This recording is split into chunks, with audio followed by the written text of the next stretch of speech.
Washington पाक फ़ौज जे सरबराह general Asim मुनी चयो आहे त मुल्क में चूंडूं 8 फ़रवरी ते ई थींदियूं।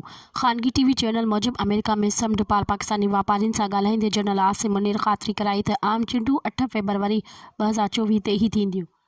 टेक्सास सां तालुक़ रखंदड़ पाकिस्तानी नस्ल जे वापारी तनवीर अहमद ख़ानगी टीवी खे ॿुधायो त कारोबारी शख़्सियतुनि सां मुलाक़ात में आर्मी चीफ तहरीक इंसाफ़ जे उन वक़्तु लाहौर हाई कोर्ट में ॿुधणीअ हेठि हिकु दरख़्वास्त जे हवाले सां जवाबु ॾींदे चयो त जेकॾहिं उन दरख़्वास्त जे करे इलेक्शन में देरि थिए बि थी त सेनेट इलेक्शन अॻिते न थींदी ऐं पाकिस्तान में सेनेट जूं चूंडूं मार्च में ई थियणियूं आहिनि।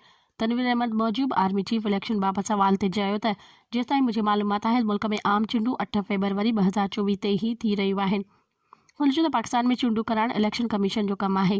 इन हवाले सां इहा पंहिंजी तयारी करे रही आहे। पाक फ़ौज सिक्योरिटी हवाले सां मदद कंदी। मज़ीद ख़बरनि ऐं तफ़सीलात लाइ विज़िट कयो असांजी वेबसाइट www.awamiNewsHD.com ऐं ॾिसंदा रहो अवामी न्यूज़ HD।